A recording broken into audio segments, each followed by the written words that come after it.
Hello, आवाज़ आ रही है सभी को?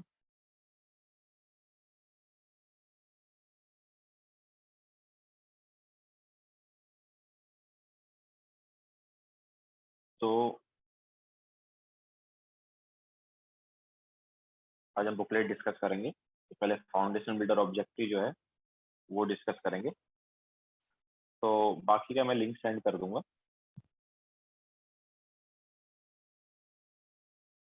क्वेश्चन नंबर 82 से 89, ऑब्वियसली 88 एंड 89 तो क्लास में हो गया, तो क्वेश्चन नंबर 82 से 87 जो है वो हम डिस्कस करेंगे foundation builder objective, and then उसके बाद सब्जेक्टिव पर चलेंगे।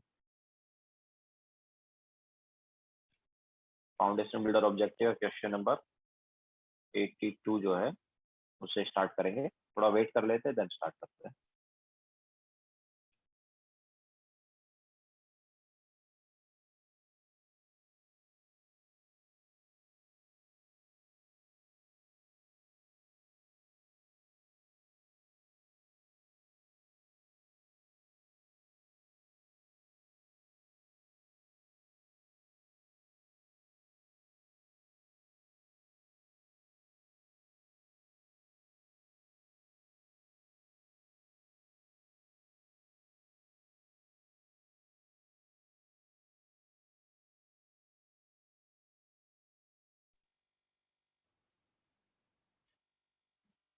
यस, बिकॉज हम वही वाला पार्ट डिस्कस करेंगे जो एक तो सब्जेक्टिव वाला पार्ट डिस्कस करेंगे, तो सब्जेक्टिव भी मतलब एडवांस की रही है, और दूसरा फाउंडेशन बिल्डर ऑब्जेक्टिव जो डिस्कस करेंगे वो भी मतलब मेनली उसी लेवल का है, एडवांस लेवल का ही।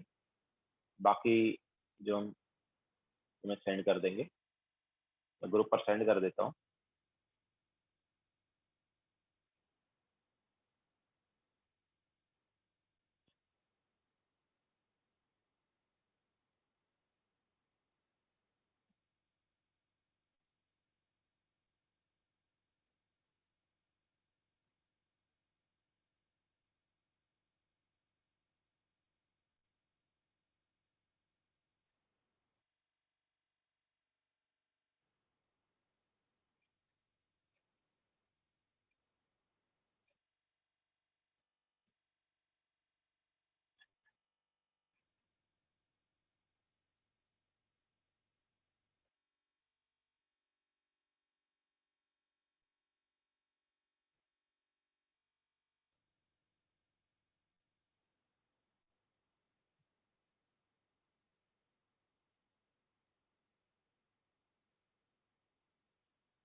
मेंस वाले करना चाहे तो कर सकते हैं, बाकी अ, उनको ही हमने होमवर्क दिया ही नहीं था जो डिस्कस करने वाला है, ये एडवांस वालों को ही होमवर्क दिया था।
चलो स्टार्ट करते हैं। तो क्वेश्चन नंबर 82 जो है उसमें क्या है, उसमें हमें बोला है कि miss Ritika has to correct information from mister Gupta and mister Agarwal about a particular orbital of hydrogen atom, identify the orbital. तो मिस्टर गुप्ता क्या बोल रहा है कि साई एंगुलर, मतलब जो एंगुलर वाला पार्ट है ना साई का, साई एंगुलर मतलब, साई एंगुलर का मतलब है कि ए वाला फंक्शन, ठीक, वो हमारे पास क्या है 1/4 pi into raise to half. अब देखो यहाँ पर क्या है, it is not a function of theta and phi. तो अगर ये थीटा एंड फाई का फंक्शन नहीं है तो हमें यहाँ पर एंगुलर नोड नहीं मिलेंगे, बिकॉज एंगुलर नोड या नोडल प्लेन जो है तभी मिलते हैं जब हमारे पास थीटा का फंक्शन होता है, ठीक है। That is no angular node. तो अगर एंगुलर नोड जो है वो 0 है,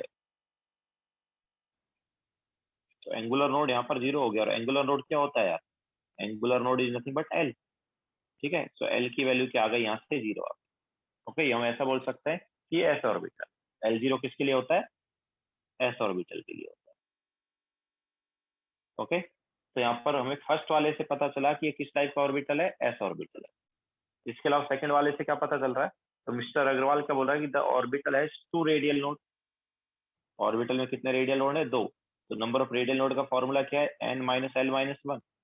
तो इसकी वैल्यू 2 है।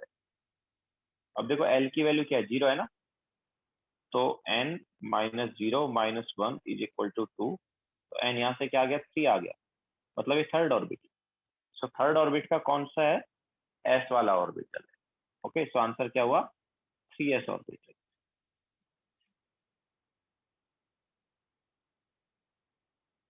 ओके, सो यहाँ पर 3s ऑर्बिटल जो है वो आंसर आ जाएगा।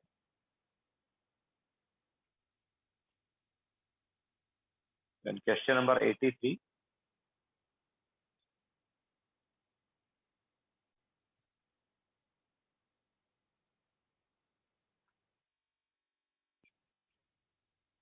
जल्दी लिखो जिसको लिखना है, फिर आगे 83 पर चलेंगे।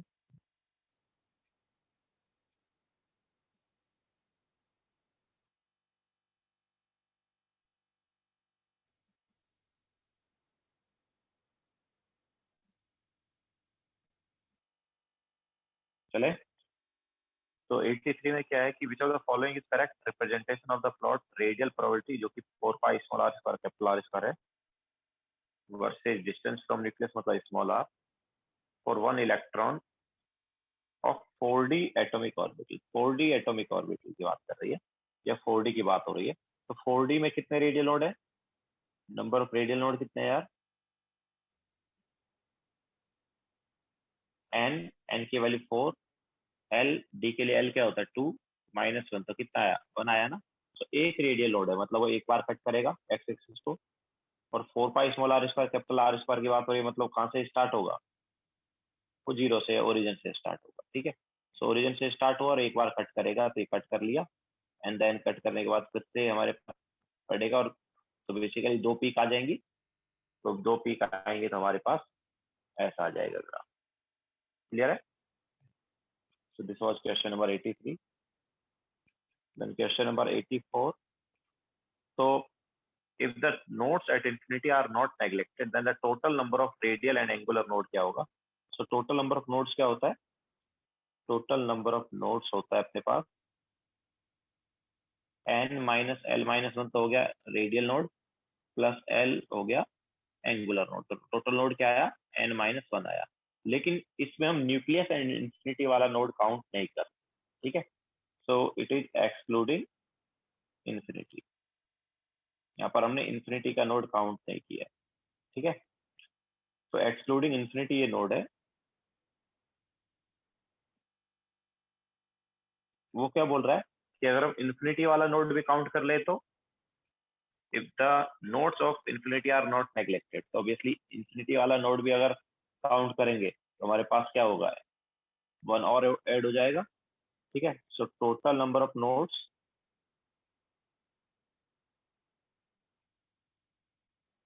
इंक्लूडिंग इंफिनिटी क्या हो जाएगा, n आ जाएगा, बिकॉज उसमें 1 भी ऐड कर देंगे। तो क्या हो गया आंसर, 5f के लिए आंसर क्या होगा, 5 ना, n की वैल्यू क्या है, 5 है। Okay, this is question number 84। Then question number 85 है तो मैंने क्लास में कल कराया ही है। क्वेश्चन नंबर 85 में क्या है कि हमारे पास 3s 3p 3d दिया है और उनका आर मैक्स हमें बताना है। जैसा मैंने कल तुम्हें बताया था कि फॉर सेम n, जैसे जैसे एल बढ़ाते हैं आर मैक्स क्या होता जाता है, कम होता जाता है। मतलब सबसे ज्यादा आर मैक्स किसका है, 3s का, और उससे कम 3p का, और उससे कम 3d का। Which option is correct, C option है ना।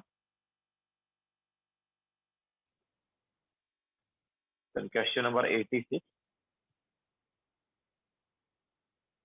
86 में क्या है, the number of local maxima in radial distribution curve. तो नंबर ऑफ लोकल मैक्सिमा मतलब नंबर ऑफ पीक्स। तो कितने पीक्स बताए थे हमने, नंबर ऑफ पीक्स होते थे रेडियल नोड से एक एक्स्ट्रा, मतलब कितना, n माइनस एल। तो यहाँ पर 5d है तो 5d के लिए n क्या है, 5, और d है तो l क्या हो गया, 2 हो गया। तो कितने पीक आएंगे, 3 पीक आएंगे। तो 5d में एक्चुअली 2 रेडियल नोड होंगे, तो रेडियल नोड से एक एक्स्ट्रा क्या रहता है, पीक रहता है। Okay, now question number 87। तो यहाँ पर हमें हाइड्रोजन हीलियम पॉजिटिव और लिथियम 2 पॉजिटिव के लिए ग्राफ दिए हुए हैं। तो उन्होंने बोला है कि कौन सा हाइड्रोजन के लिए, कौन सा हीलियम पॉजिटिव के लिए, और कौन सा लिथियम 2 पॉजिटिव के लिए। अब देखो जितना ज्यादा जेड होगा ना, greater the value of Z,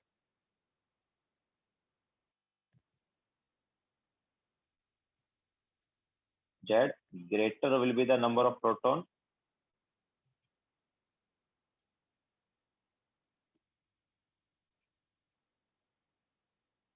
तो अगर नंबर ऑफ प्रोटॉन जो है वो ज्यादा होंगे तो अट्रैक्शन जो है ज्यादा होगा। ओके, अट्रैक्शन क्या होगा, ज्यादा होगा। So greater will be the attraction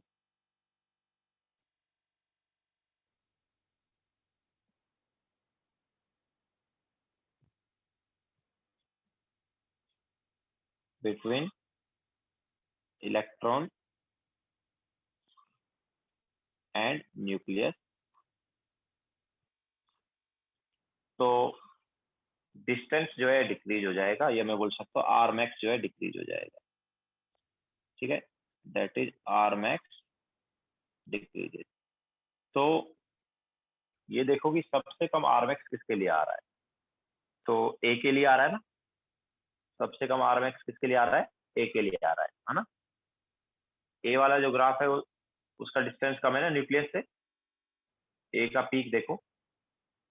ठीक है, तो जो लाइट डॉटेड वाला है वो सबसे पास में है, जो हमारे पास डार्क है वो थोड़ा दूर है, और जो डार्क डॉटेड है वो सबसे दूर है कि नहीं।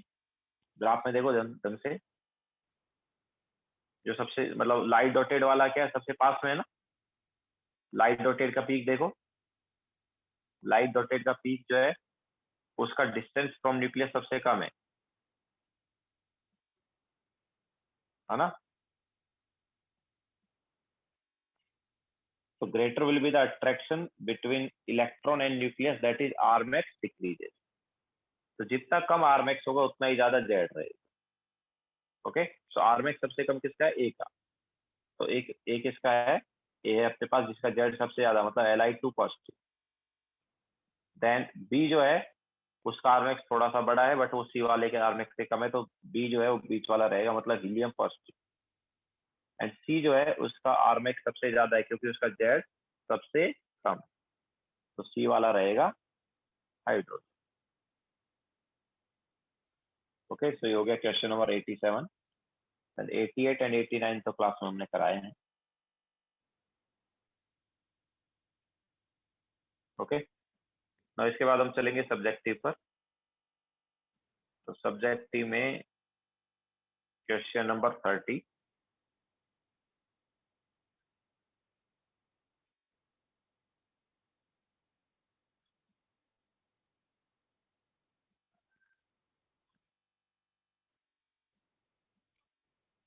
The photoelectric effect consists of the emission of electron from the surface of metal when the metal is irradiated with light. A photon with minimum energy of this much is necessary to eject an electron from barium. अब देखो ये हमें जो दिया actually ये हमें work function दिया है, ठीक है। Work function 3.97 into 10 raised to power minus 19 joule, ये वर्क। तो what is the frequency of the radiation corresponding to this value. तो फर्स्ट वाले में हमें क्या बताना है, frequency corresponding to this value मतलब थ्रेशोल्ड फ्रीक्वेंसी बतानी है। So that should be 5/h। Okay, threshold frequency क्या हो जाएगा 5/h। 5 3.97 into 10 raised to power minus 90 divide by h जो है वो क्या रहेगा, तो h जो है हो गया 6.62 सॉरी ये 6.62 into 10 raised to power minus 34। Okay, तो ये हमारे पास आ जाएगा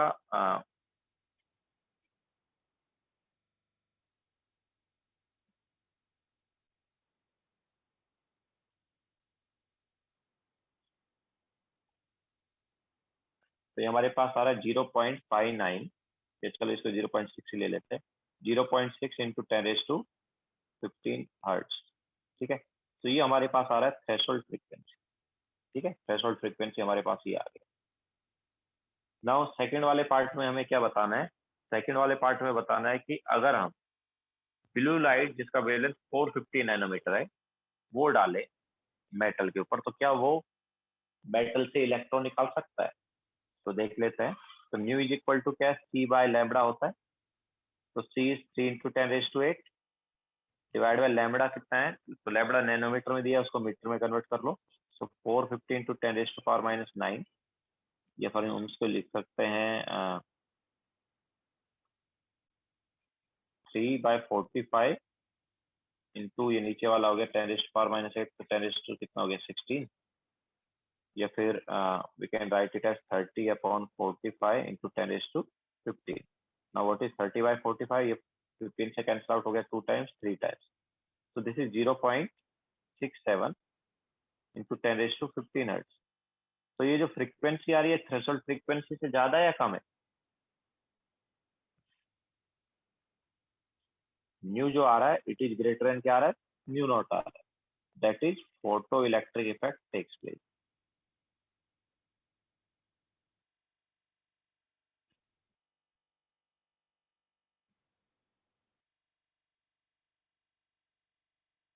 ठीक है, तो फोटो इलेक्ट्रिक इफेक्ट जो है वो यहाँ पर हो जाएगा। हम बोल सकते हैं कि जब हम 450 नैनोमीटर का लाइट डालेंगे तो वो लाइट जो है वो क्या कर सकता है, इलेक्ट्रॉन निकाल सकता है metal.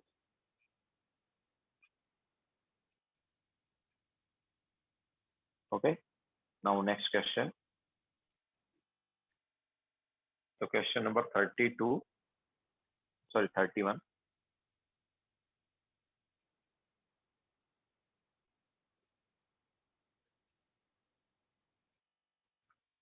Find the threshold wavelength for photoelectric effect from the copper surface, a sodium surface and a cesium surface। The work function of these metals are these। ठीक है, तो सभी का हमें वर्क फंक्शन दिया हुआ है। तो कॉपर का दिया है 4.5 इलेक्ट्रॉन वोल्ट। तो 4.5 इलेक्ट्रॉन वोल्ट, अब देखो हमें इलेक्ट्रॉन वोल्ट में दिया है एंड 5 इक्वल टू जब एच न्यू नॉट लिखेंगे तो एच न्यू नॉट वाला जो है जूल में होता है, इसलिए इसे हम पहले जूल में कन्वर्ट करेंगे। तो ये आ गया जूल। नाउ न्यू नॉट क्या हो जाएगा इधर से, तो it is π/h। so 4.5 into 1.6 into 10 raised to power minus 19 divided by 6.62 into 10 raised to power minus 34। तो यहाँ से हमें फ्रीक्वेंसी जो है वो किसमें मिलेगा, हर्ट्स में मिल जाएगा।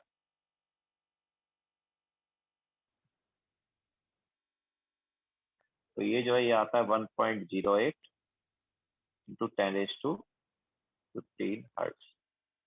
ओके, सो ये थ्रेशोल्ड फ्रीक्वेंसी किसके लिए आया है, ये आया है कॉपर के लिए। ना सोडियम के लिए क्या होगा, तो सोडियम का होगा कितना दिया, 2.3 इलेक्ट्रॉन वोल्ट दिया है। तो इसको ऑब्वियसली जूल में कन्वर्ट करेंगे। तो न्यू नॉट क्या आएगा, new not will be pi upon H, that is 2.3 into 1.6 into 10 raised to power minus 19 divided by 6.62 into 10 raised to power minus 34। तो ये 2.3 है, उधर 4.5 था, तो ऑलमोस्ट हाफ आ गया। तो पहले वाली वैल्यू का ऑलमोस्ट यहाँ पर क्या आएगा, हाफ आएगा।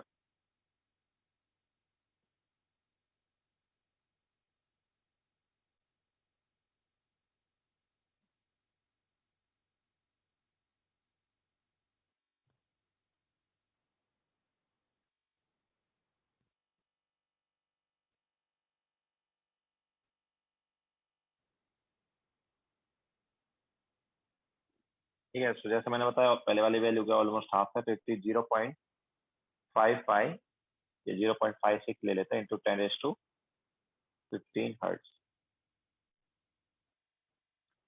लास्ट वाला जो है उसमें क्या है, उसमें 1.9 इलेक्ट्रॉन वोल्ट। सो 1.9 इलेक्ट्रॉन वोल्ट, उसको भी हम कन्वर्ट करेंगे किसमें, जूल में। तो न्यू नॉट क्या आएगा, तो इट इज एच, मतलब डिवाइड बाय एच हो जाएगा।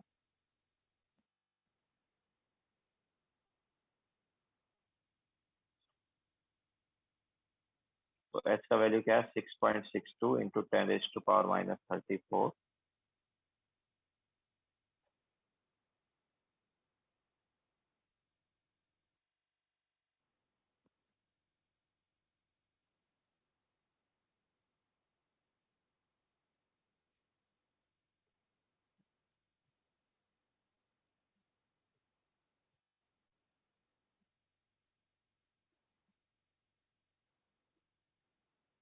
तो यार है 0.46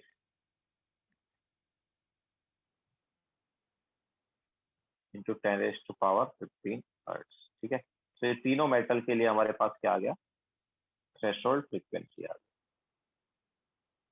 ओके, तीनों मेटल का हमें वर्क फंक्शन दिया है, उस वर्क फंक्शन से हम क्या निकाल सकते हैं, थ्रेशोल्ड फ्रीक्वेंसी निकाल सकते हैं, वो हमने निकाल। Okay, now question number 32।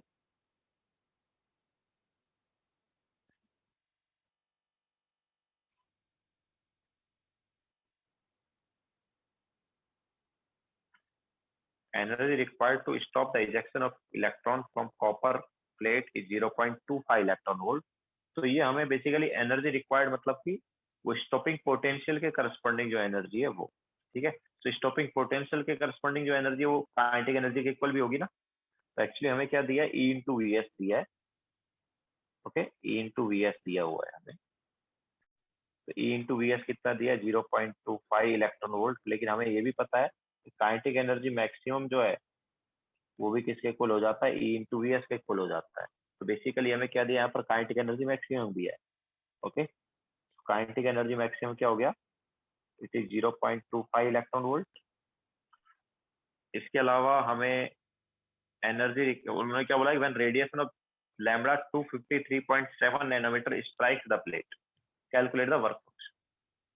ठीक है, तो हमें काइनेटिक एनर्जी मैक्सिमम पता है, और वो क्या बोल रहा है कि अगर हम 253.7 नैनोमीटर का लाइट स्ट्राइक करे तो वर्क फंक्शन क्या होगा। सॉरी 0.24 है। ओके, सो 253.7 नैनोमीटर का वेवलेंथ स्ट्राइक किया जा रहा है, तो उसके करस्पॉन्डिंग एनर्जी निकाल दे सकते हैं। तो एनर्जी क्या आएगा, तो देखो नैनोमीटर में हमें दिया है। Okay, so it should be H C by lambda, but lambda nanometer में दिया है। और हमें यहाँ पर देखो काइनेटिक एनर्जी जो है वो इलेक्ट्रॉन वोल्ट में दिया हुआ है। तो एनर्जी हम इलेक्ट्रॉन वोल्ट में निकाल सकते हैं क्या, याद है एक फॉर्मूला होता था, energy in electron volt is equal to 1240 divide by lambda in nanometer. याद आया? अगर लैम्बडा नैनोमीटर में तो 1240 बाय लैम्बडा इन नैनोमीटर करोगे तो एनर्जी इलेक्ट्रॉन वोल्ट में आएगा। तो एनर्जी क्या हो गया? It is 1240 divide by nanometer में कितना है? It is 253.7। ओके, तो ये हमारे पास इलेक्ट्रॉन वोल्ट में आ जाएगा।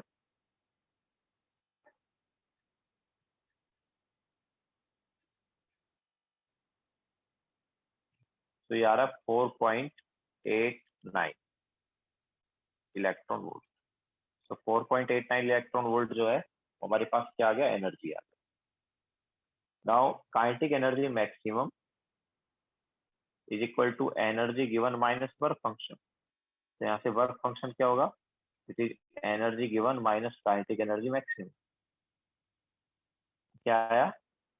Energy given is 4.89 minus work function, sorry minus kinetic energy is 0.24।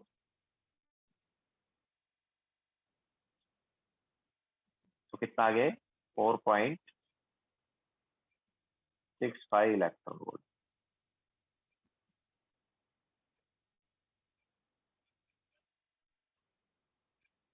Okay, so this is question number 32.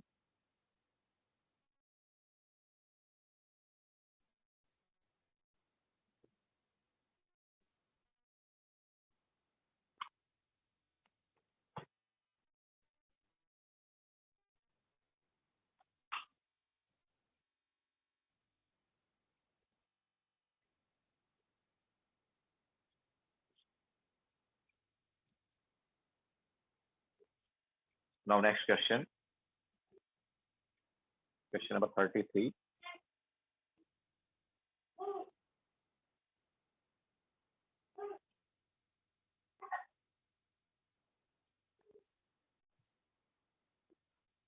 Calculate the threshold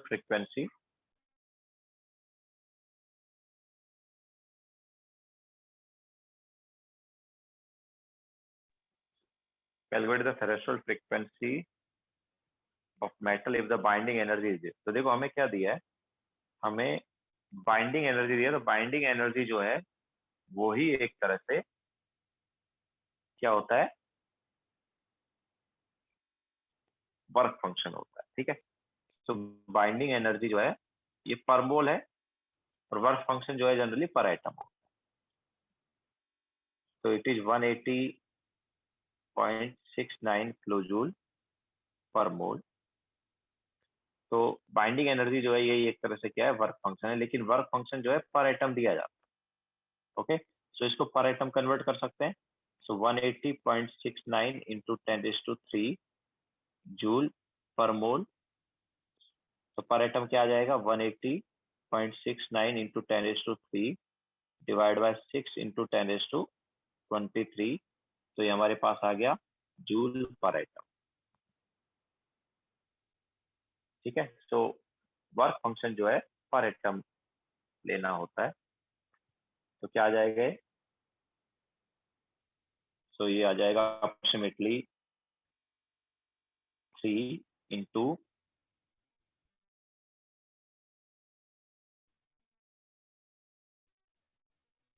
10⁻⁻। ठीक है, निकालना है, हमें निकालना है थ्रेशोल्ड फ्रीक्वेंसी। तो obviously new not will be pi upon H.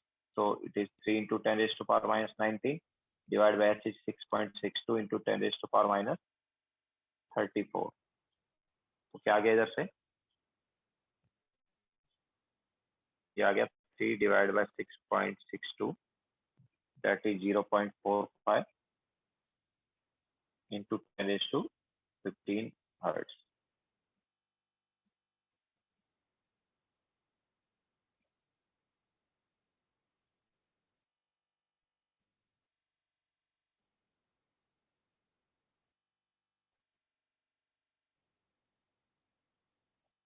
Okay, so this was question number 33.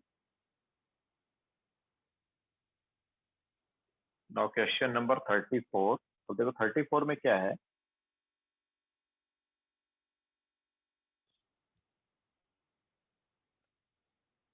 calculate the minimum and maximum kinetic energy in electron volt of photoelectrons produced in cesium by 400 nanometer light when the potential difference is 2 volt is applied at accelerating potential. The critical या maximum wavelength for photoelectric effect is this. तो actually हमें यहाँ पर क्या दिया है, lambda दिया है एंड लैम्बडा नॉट दिया है, ठीक है। लैम्बडा कितना दिया है, लैम्बडा जो है वो दिया है 400 नैनोमीटर एंड लैम्बडा नॉट जो है वो दिया है 660 नैनोमीटर, ठीक है। तो अगर हम यहाँ पर एक्सेलरेटिंग पोटेंशियल अप्लाई नहीं करते, एक्सेलरेटिंग पोटेंशियल मतलब क्या है कि ये वाला जो है ना, जो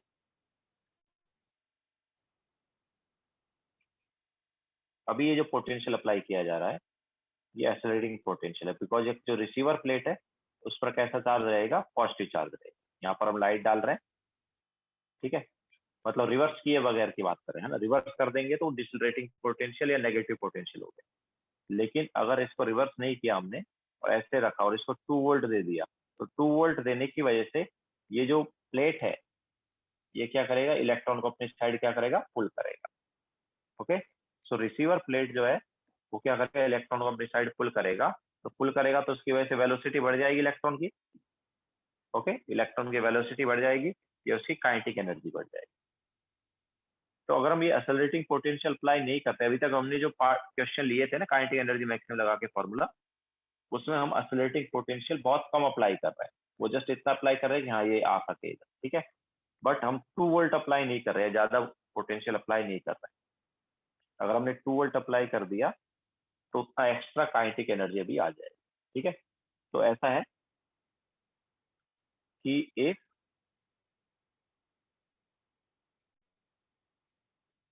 if accelerating potential of 2 volt is not applied, तो हमारे पास काइनेटिक एनर्जी मैक्सिमम क्या होता, so kinetic energy maximum is equal to h nu minus h nu naught, या we can say hc by lambda minus hc by lambda naught, ठीक है। अब hc by lambda और hc by lambda naught को हम in terms of nanometre भी लिख सकते हैं, लेकिन नैनोमीटर में जब लिखेंगे तो hc को क्या ले लेते हैं, 1240 ले लेते हैं। तो it is 1240 divide by lambda कितना हो गया, 400 माइनस 1240 डिवाइड बाय 660। तो ये हमारे पास आ जाएगा नैनोमीटर से इलेक्ट्रॉन वोल्ट में आंसर, ठीक है।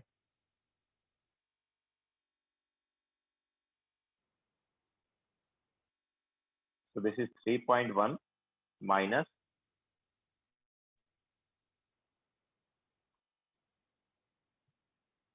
1.88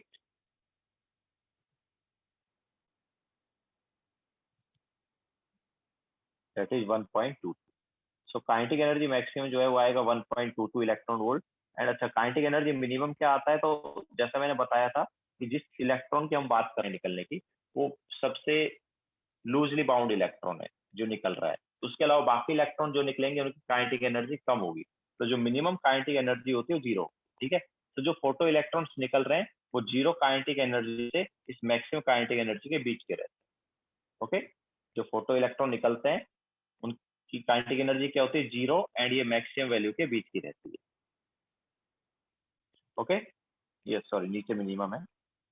तो हमारे पास काइनेटिक एनर्जी मिनिमम जो है वो क्या रहता है, 0 रहता है, और मैक्सिमम की तो ऑब्वियसली हम इस फॉर्मूले से वैल्यू निकालते हैं। तो इस रेंज में हमारे पास है। ओके, लेकिन अभी हमने क्या किया है, अभी हमने 2 वोल्ट का एक्सेलरेटिंग पोटेंशियल अप्लाई कर दिया। अभी हमने क्या किया, 2 वोल्ट का एक्सेलरेटिंग पोटेंशियल अप्लाई कर दिया है, तो उसकी वजह से एक्स्ट्रा काइनेटिक एनर्जी आ जाएगी। तो ए 2 volt of accelerating potential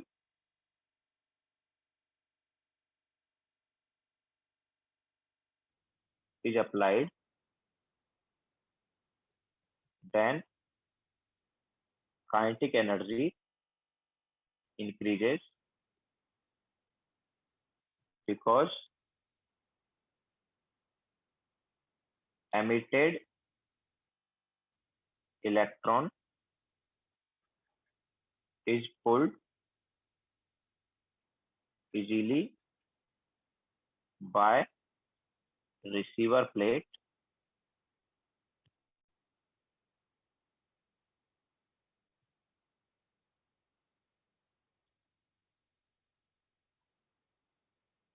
that is velocity of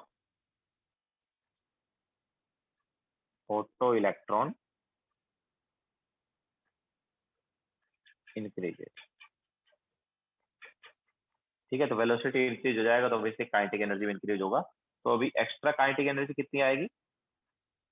तो एक्स्ट्रा काइनेटिक एनर्जी हो जाएगी ऑब्वियसली Q इंटू वी। ठीक है, चार्ज इंटू पोटेंशियल। तो चार्ज क्या इलेक्ट्रॉन ही है ना, और पोटेंशियल कितना 2 है, तो इट इज 1.6 इंटू 10⁻⁻19 इंटू 2, ये जूल में आएगा, तो इलेक्ट्रॉन वोल्ट में कन्वर्ट करोगे तो इट इज 2 इलेक्ट्रॉन। ठीक है, तो एक्स्ट्रा काइनेटिक एनर्जी भी कितनी आ जाएगी? 2 इलेक्ट्रॉन वोल्ट आ जाएगी। तो इसकी वजह से मैक्सिमम काइनेटिक एनर्जी क्या हो गई अभी? तो 2 इलेक्ट्रॉन वोल्ट एक्स्ट्रा हो गई। तो पहले मिनिमम सॉरी पहले मैक्सिमम क्या थी? पहले मैक्सिमम थी 1.22, तो उसमें 2 ऐड कर दो। तो 1.22 में 2 ऐड कर देंगे तो क्या आ गया? It is 3.22। So maximum kinetic energy हो गई 3.22 electron volt. And what about minimum? तो देखो मिनिमम पहले 0 होती थी, पता है जीरो किसकी होती थी? जो जस्ट इलेक्ट्रॉन सरफेस पर आता था ना, फोटो इलेक्ट्रॉन जस्ट सरफेस पर जो आ रहा था, उसकी काइनेटिक एनर्जी क्या थी? 0 थी, क्योंकि वो आगे तक नहीं आ पा रहा था। बट अभी वो जो सरफेस पर इलेक्ट्रॉन आया है, अभी जो सरफेस पर इलेक्ट्रॉन आया है, मतलब इस पर हमने लाइट डाली मेटल के पे, तो यहाँ पर सरफेस पर जस्ट इलेक्ट्रॉन आया अंदर से। ठीक है, लेकिन उस इलेक्ट्रॉन को अभी ये वाला प्लेट जो है क्या कर लेगा? अपनी साइड पुल कर लेगा। ठीक है, तो अब पहले मिनिमम काइनेटिक एनर्जी 0 आती थी, लेकिन अभी मिनिमम जो काइनेटिक एनर्जी है वो ऑब्वियसली 2 इलेक्ट्रॉन वोल्ट आ जाएगी, बिकॉज इतनी एक्स्ट्रा काइनेटिक एनर्जी हमारे पास हो गई। तो minimum kinetic energy is 2 electron volt and maximum is 3.2। Okay, तो जब भी एक्सेलरेटिंग पोटेंशियल अप्लाई करने की बात की जाएगी तो तुम एक्स्ट्रा काइनेटिक एनर्जी ऐड कर देना करस्पॉन्डिंग टू दैट पोटेंशियल। ठीक है, अगर हम यहाँ पर एक्सेलरेटिंग पोटेंशियल अप्लाई नहीं करते तो जैसे पहले करते थे वैसे ही करते। ठीक है, मैक्सिमम ये आ रहा था और मिनिमम जैसे हमने बताया 0 रहेगा। तो 0 से इस मैक्सिमम काइनेटिक एनर्जी के बीच की काइनेटिक एनर्जी होती है सभी फोटो इलेक्ट्रॉन्स की, लेकिन एक्सेलरेटिंग पोटेंशियल अप्लाई करने की वजह से काइनेटिक एनर्जी बढ़ गया है। Okay, so this was question number 34।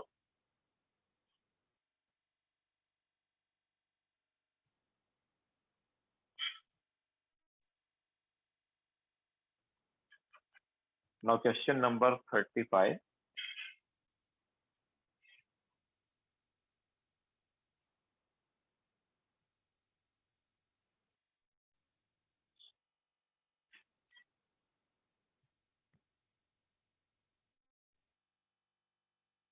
तो उसमें क्या है? स्टेशनरी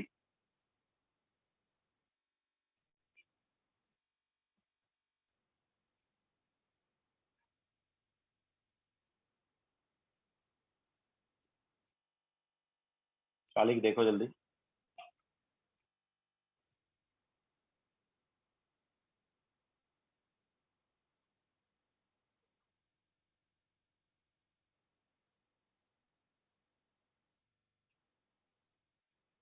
हो गया शालिक?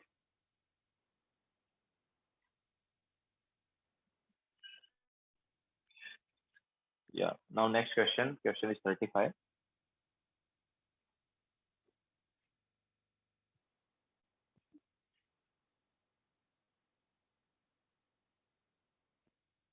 तो stationary helium positive ion emitted a photoelectron, sorry emitted a photon।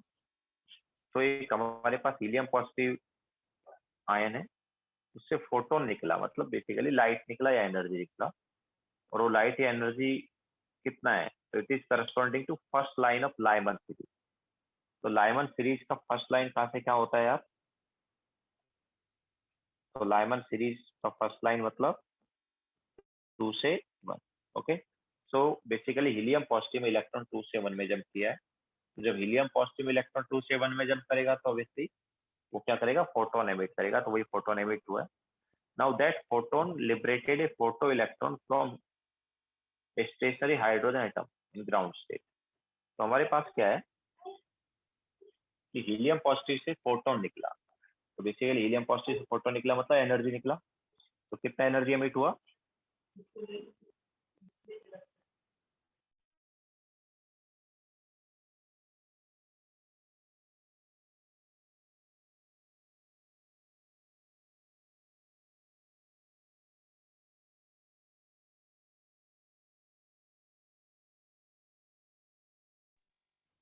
तो कितना एनर्जी एमिट हुआ यहाँ पर, ऑब्वियसली हीलियम पॉजिटिव से एनर्जी एमिट हुआ है। तो एनर्जी एमिटेड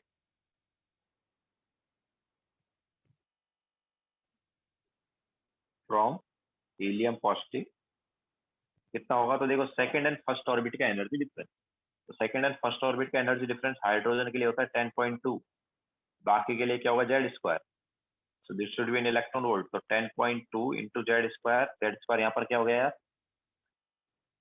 2 का स्क्वायर हो गया। ओके, सो कितना आ गया, 10.2 into 4 that is 40.8 electron volt. तो बेसिकली कितना एनर्जी एमिट हुआ हीलियम पॉजिटिव से, तो ये एनर्जी हमने किसको दे दिया, हाइड्रोजन को दे दिया है। ठीक है, इतना एनर्जी हमने अभी किसको दे दिया, हाइड्रोजन को। और हाइड्रोजन का इलेक्ट्रॉन किसमें, ग्राउंड स्टेट। तो ये भी एक तरह से फोटो इलेक्ट्रिक इफेक्ट जैसा ही कॉन्सेप्ट हो गया।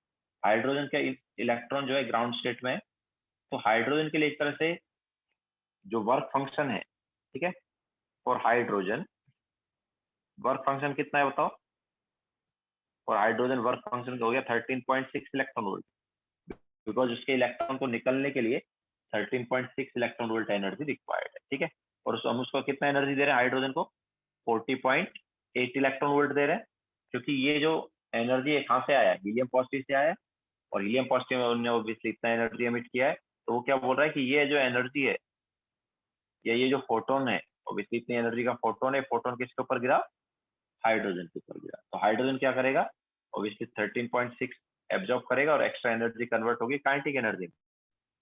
सो काइनेटिक एनर्जी क्या आ गया अभी, kinetic energy maximum is equal to energy given that is 40.8 minus work function that is 13.6।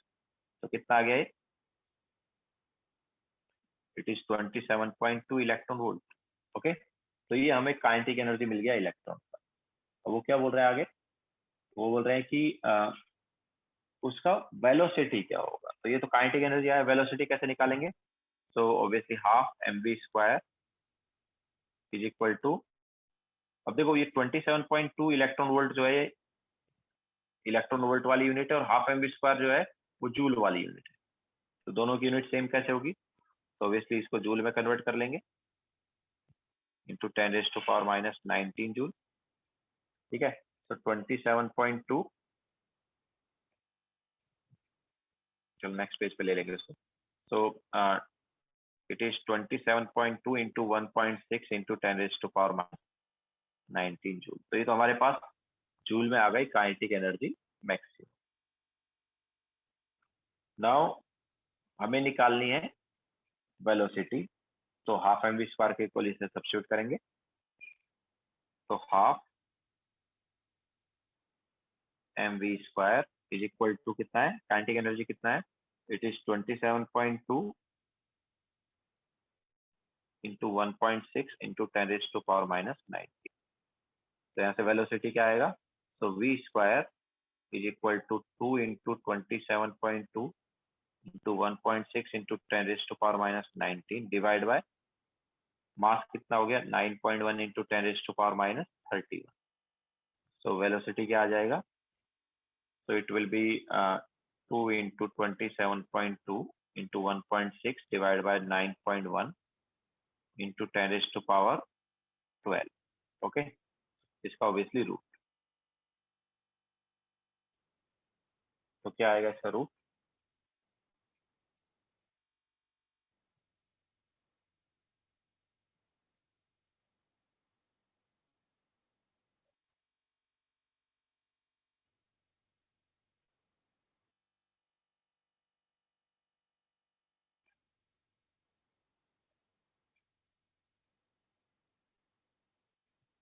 तो यार अप्रोक्सीमेटली 3.09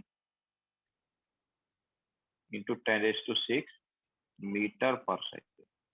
ओके, तो ये हमारे पास आ गया फोटो इलेक्ट्रॉन का वेलोसिटी। फोटो इलेक्ट्रॉन मतलब फोटोन को जब हम मेटल पे डाल रहे हैं या किसी गैस वगैरह पर किसी पर भी डाल रहे हैं तो उससे जो इलेक्ट्रॉन निकल रहा है उस इलेक्ट्रॉन को ये क्या बोल रहे हैं? फोटो इलेक्ट्रॉन बोल रहे हैं। Okay, so this was question number 35. Now next question.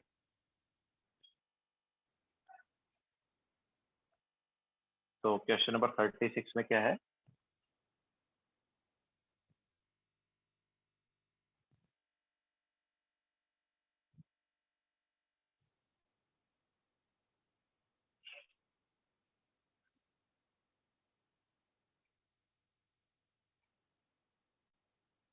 तो क्वेश्चन नंबर 36 में है the minimum energy necessary to overcome the attractive force between electron and surface of silver metal is this. तो ये कौन सी एनर्जी है? The minimum energy necessary to overcome the attractive force between electron and the surface of silver metal. Basically ये बोल रहा है कि सरफेस से इलेक्ट्रॉन बाहर आने के लिए जो मिनिमम एनर्जी रिक्वायर्ड है वो इतना है। तो क्या है? This is nothing but work function. ठीक है, so it is 7.52 into 10⁻⁻19 joule. तो हमारे पास वर्क फंक्शन दिया ना। What will be the maximum kinetic energy of electron ejected from silver which is being irradiated with ultraviolet light having wavelength 360 angstrom. ठीक है, तो kinetic energy maximum निकालना है। तो it should be energy given minus work function. What is energy given? तो हमें angstrom में energy wavelength दिया है, तो एच बाय लैम्बडा। अब एच बाय लैम्बडा को हम लिख सकते हैं 2 into 10⁻⁻25 divide by lambda in meter. हम इसको जूल में ले रहे हैं क्योंकि 5 जूल में दिया है, इसलिए हम ओवरऑल क्या ले रहे हैं? इसको जूल में ले रहे हैं। ऑब्वियसली पूरे को इलेक्ट्रॉन वोल्ट में भी लिया जा सकता है, तो जब इलेक्ट्रॉन वोल्ट में लोगे तो पाई को पहले इलेक्ट्रॉन वोल्ट में कन्वर्ट करो। So this is energy given minus work function is 7.52 into 10⁻⁻19। तो कितना है ये? सो दिस इज 1/18 इंटू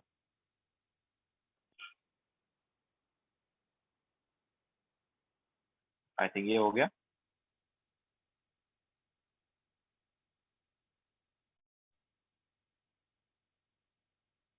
तो इसको 10⁻⁻19 अगर हम करेंगे तो यहाँ पर क्या आ जाएगा? 1000। तो 1000/18 जो है वो क्या हो जाएगा? तो it is 55.55 into 10⁻⁻19 minus 7.52 into 10⁻⁻19। तो ये आ गया हमारे पास 48.03 इंटू 10⁻⁻19 जूल। ठीक है, so this is kinetic energy maximum.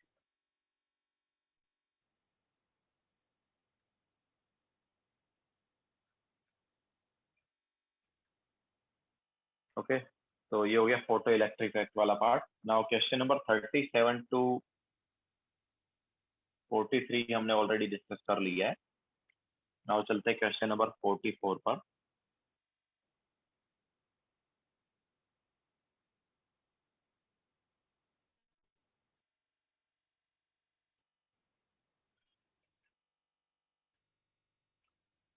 तो give reason by the ground state electronic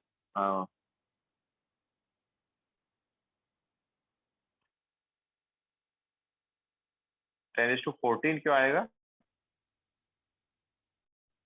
किधर आएगा 10⁻14?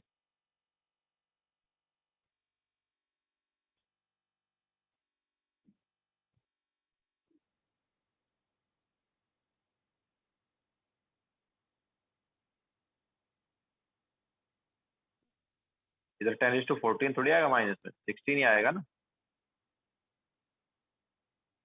ये क्या हो गया? दिस इज 10⁻⁻9, तो ऊपर जाएगा 10⁻⁻16 हो गया ना वो।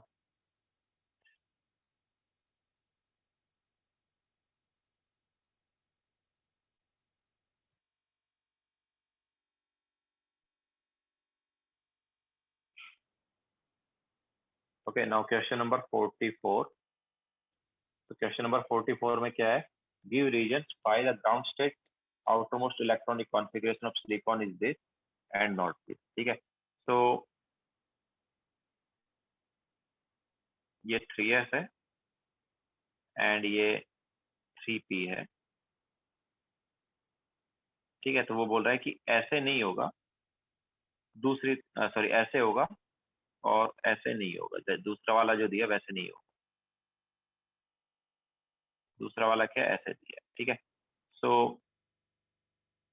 वो क्या बोल रहा है कि फर्स्ट वाला करेक्ट है, सेकंड वाला रॉन्ग है। क्यों भाई, सेकंड वाला क्यों रॉन्ग है?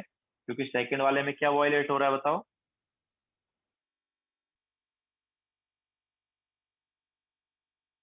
ये जो है ये किसको फॉलो नहीं कर रहा सेकंड वाला? मल्टीप्लिसिटी प्रिंसिपल या हंट्स रूल को फॉलो नहीं कर रहा। ठीक है, इट डजंट फॉलो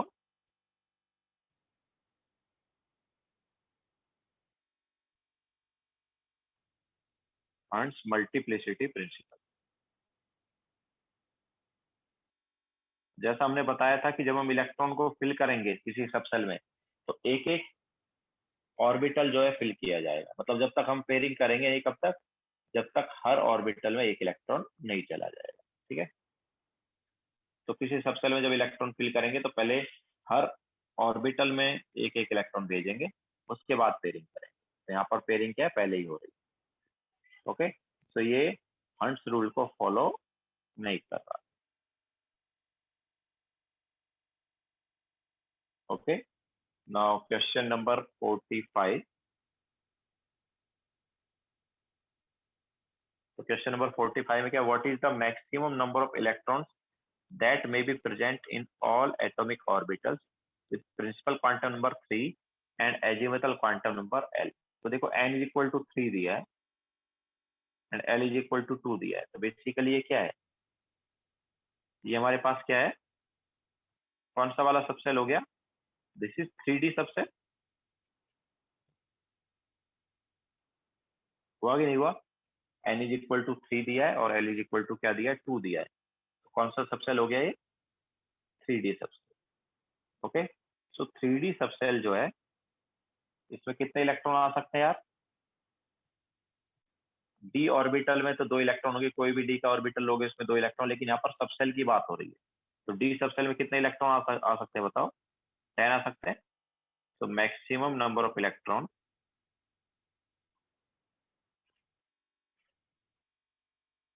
कितने हो गए? 10। ठीक है, तो ये 3D सबसेल हमें दी हुई है, 3D सबसेल में मैक्सिमम कितने इलेक्ट्रॉन आ सकते हैं? 10।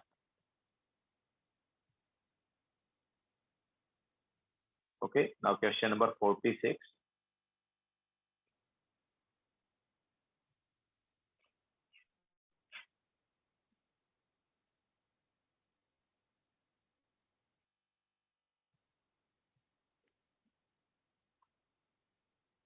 Predict the magnetic moment of S2 negative and CO3 positive. तो S2 नेगेटिव जो है उसका इलेक्ट्रॉनिक कॉन्फ़िगरेशन क्या है? It is 1s2, 2s2, 2p6, 3s2, 3p4। ठीक है, ये सल्फर का था। अब यहाँ पर क्या है, S2 नेगेटिव है, 2 इलेक्ट्रॉन और आएंगे। तो सल्फर में मतलब इसमें जब तुम 2 इलेक्ट्रॉन और ऐड करोगे तो कहाँ पर ऐड होगा? 3p में। ठीक है, तो ये हो जाएगा 3p6। तो कितने अनपेयर्ड इलेक्ट्रॉन है यार?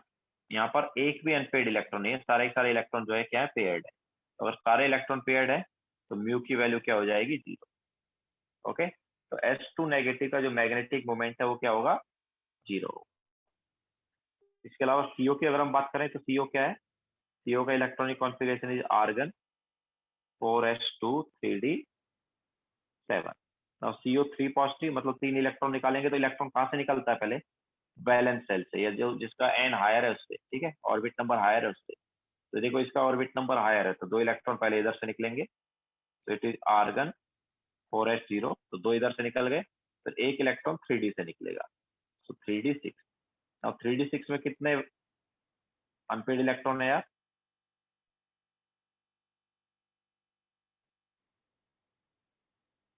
तो ये देखो 3d6 में कितने अनपेड इलेक्ट्रॉन है? 4 अनपेड इलेक्ट्रॉन। ओके, तो 4 अनपेड इलेक्ट्रॉन है, तो म्यू की वैल्यू क्या आएगी? It is root of 4 into 4 plus 2, that is root of 24। ठीक है, तो ये रूट ऑफ 24 आ जाएगा mu.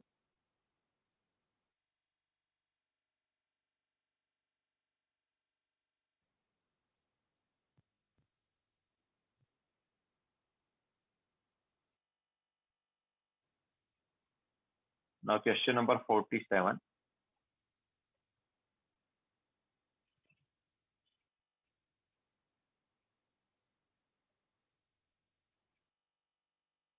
The wave function of 2s electron is given by this.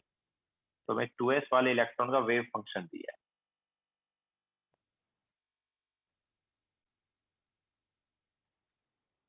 It is 1 upon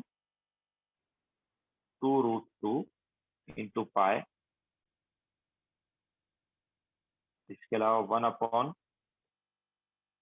a naught raise to half and 2 minus r upon a naught into e raise to power minus r upon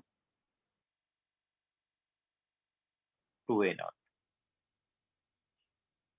ठीक है, so if it has a node at r equal to r naught, find relation between r naught and a naught। अब देखो at nodes क्या होता है, हमने पहले ही तुम्हें बताया कि at nodes क्या होता है, साई जो है वो जीरो रहता है। ठीक है, एट नोड्स साई क्या रहेगा, जीरो रहेगा, तो इसको जीरो सब्स्टिट्यूट करेंगे। लेकिन वो क्या बोल रहा है, नोड कहाँ पर है, नोड जो है R equal to R node पर। ठीक है, तो अब देखो यहाँ पर एक तो आ सकता है ये वाला पार्ट, कि ये वाला पार्ट जीरो, लेकिन ये वाला पार्ट कब जीरो होगा, जब आर की वैल्यू क्या हो इन्फिनिटी, तो ये तो नहीं लेंगे। इसके अलावा दूसरा क्या हो सकता है कि 2 minus R upon A naught जो है वो जीरो। ठीक है, तो ये कब जीरो होगा, तो ये हो जाएगा R is equal to 2 A naught distance पर। लेकिन वो क्या बोल रहा है कि नोड जो है किस डिस्टेंस पर है, आर नॉट डिस्टेंस पर है। ठीक है, तो आर जो है उसकी जगह क्या लिख सकते हैं, आर नॉट लिख सकते हैं। ओके, तो यहाँ पर आर की जगह आर नॉट लिखेंगे, तो R naught is equal to क्या आ गया, 2 A not. Okay,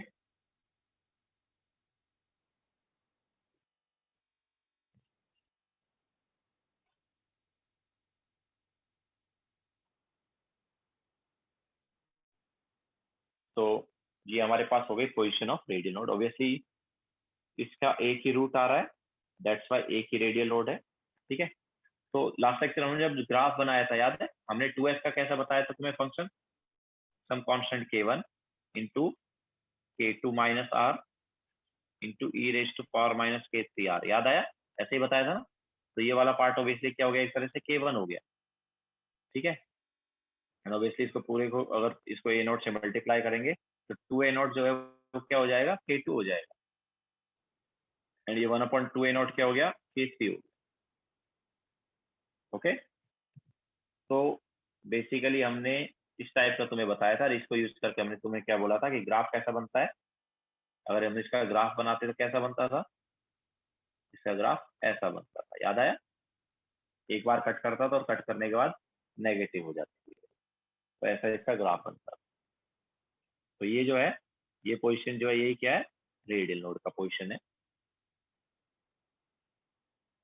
okay, so this was question number 47। तो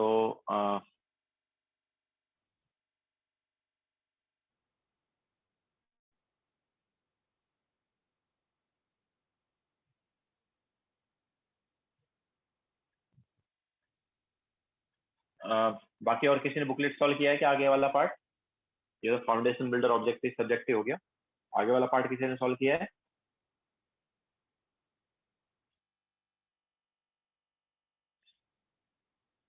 तो ठीक है, आज का लेक्चर फिर हम क्या करेंगे, यहीं पे एंड करेंगे। कल हम डिस्कस करेंगे get equipped to JEE advance. Okay, basically अभी अभी होमवर्क में क्या क्या बचा है, अभी होमवर्क में क्या क्या बचा है देखो, एक बचा है गेट इक्विप्ड टू जेई में। ठीक है, इसका हम तुम्हें लिंक शेयर कर देंगे। इसके अलावा विंडो टू जेई मेन, इसका भी हम तुम्हें लिंक शेयर कर देंगे। इसके अलावा get equipped to JEE advance, ये हम कल डिस्कस करेंगे। Get equip to JEE advance कल डिस्कस करेंगे। इसके अलावा विंडो टू जेई एडवांस जो है ये भी बचा हुआ है। तो ये हमारे पास होमवर्क में बता, ये सब होने के बाद में तुम ट्राई करोगे एक्सपर्टाइज अटेंड। ठीक है, तो अभी ये सब बचा हुआ है। तो get equip to JEE main, get window to JEE main, ये इसका हम लिंक शेयर करेंगे। कल हम डिस्कस करेंगे get equip to JEE advance. Okay, so get equip to JEE advance वाला पार्ट जो है सॉल्व करो पहले। ओके, देन इसके बाद window to JEE advance, and last में हमें करना है एक्सपर्टाइज अटेंडर वाला पार्ट। ओके,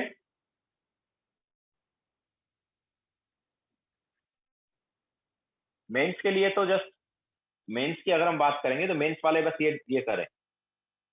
मेंस वाले जो है उनको ये get equip to JEE Mains and window to JEE Main वाला पार्ट ही करना है। ठीक है, this is only for Main, and Advance वालों को ये पूरा करना है। ये पूरा जो है ये एडवांस वालों।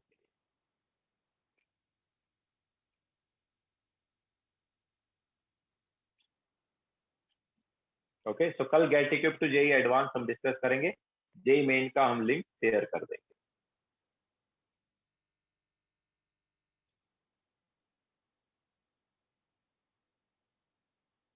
Okay, yes, get equip to JEE Main का हमने दूसरे बैच में डिस्कस कर लिया, तो उसका हम लिंक शेयर कर देंगे।